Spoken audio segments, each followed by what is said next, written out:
বন্ধুরা, বাংলা সিনেমার ইতিহাসে এমন কিছু নায়িকা আছেন যাদের অবদান ভোলার মতো নয়। তারা শুধু রূপ আর অভিনয় দিয়ে নয়, নিজেদের ব্যক্তিত্ব দিয়েও দশকের পর দশক ধরে দর্শকদের মনে রাজত্ব করেছেন। নম্বর 1, অঞ্জু ঘোষ। বেদের মেয়ে জ্যোৎস্না বললেই আর কোনো বিশেষণ দিতে হয় না, তিনি অঞ্জু ঘোষ।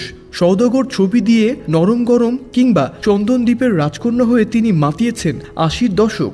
এছাড়া প্রাণ সজনী, ছলনা, যন্ত্রণা, দায়ীকে, গোনায় বিবির মতো ছবিও রয়েছে তার তালিকায়। নম্বর 2, সুচরিতা। হাঙর নদীর গ্রেনেড কিংবা দাঙ্গা ছবির কথা মনে পড়লে ভেসে আসে সুচরিতার কথা। ড্রিম গার্ল খ্যাত সুচরিতার প্রথম ছবি সমাধি, তবে বেশ জনপ্রিয় হন জাদুরবাসী ও আখি মিলন ছবির মাধ্যমে। জাতীয় চলচ্চিত্র পুরস্কারপ্রাপ্ত এই অভিনেত্রীর অন্যান্য ছবির মধ্যে জীবন নৌকা, কুসুমকলি, কত যে আপন ইত্যাদি অন্যতম। নম্বর 3, দিতি।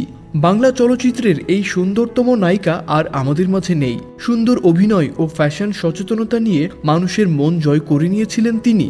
1984 সালের এফডিসির নতুন মুখের সন্ধানের মাধ্যমে সিনেমা পাড়ায় আসেন দিতি। 2 জীবন ছবি দিয়ে আসে রাতারাতি পরিচিতি। নম্বর 4, চম্পা। পদ্মা নদীর মাঝি ছবিতে অভিনয় করে সবাইকে চমকে দেন গ্ল্যামারাস নায়িকা চম্পা। 1985 সালে 3 কন্যা ছবি দিয়ে সিনেমা জগতে আসা চম্পার ক্যারিয়ার ভালো ভালো ছবি দিয়ে সমৃদ্ধ।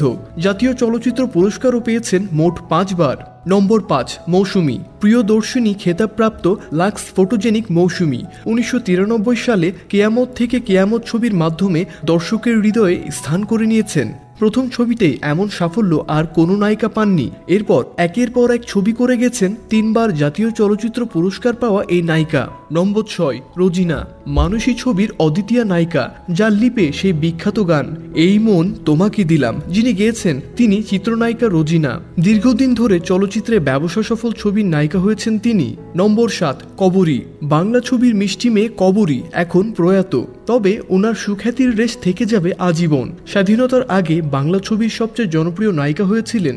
রংবাজ, সারেং বউ, সুজন সখী, বধূ বিদায় ছবি করেছেন তিনি। জাতীয় চলচ্চিত্র পুরস্কার পাওয়া এই নায়িকার বেশিরভাগ ছবি বিখ্যাত।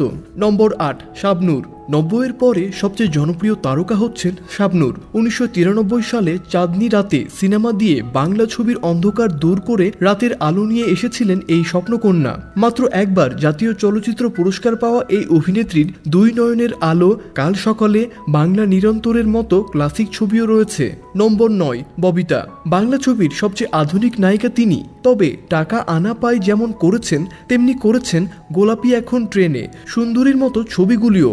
উনি প্রথম জাতীয় চলচ্চিত্র পুরস্কারের হ্যাট্রিক করেছিলেন। নম্বর 10, শাবানা। শুধু নায়িকাদের মধ্যেই নন, নায়কদেরকে ছাপিয়েও তিনি হয়েছেন সর্বশ্রেষ্ঠ তারকা। 2 দশকেরও বেশি সময় ধরে চলচ্চিত্রে নিয়মিত থাকা বিশাল একটা ব্যাপার। মোট 10 বার জাতীয় চলচ্চিত্র পুরস্কার পেয়ে করেছেন রেকর্ড। তো দর্শক, আপনার মতে কারা কারা সেরা 10-এ জায়গা করে নিবে তা অবশ্যই আমাদের কমেন্ট করে জানিয়ে দিন।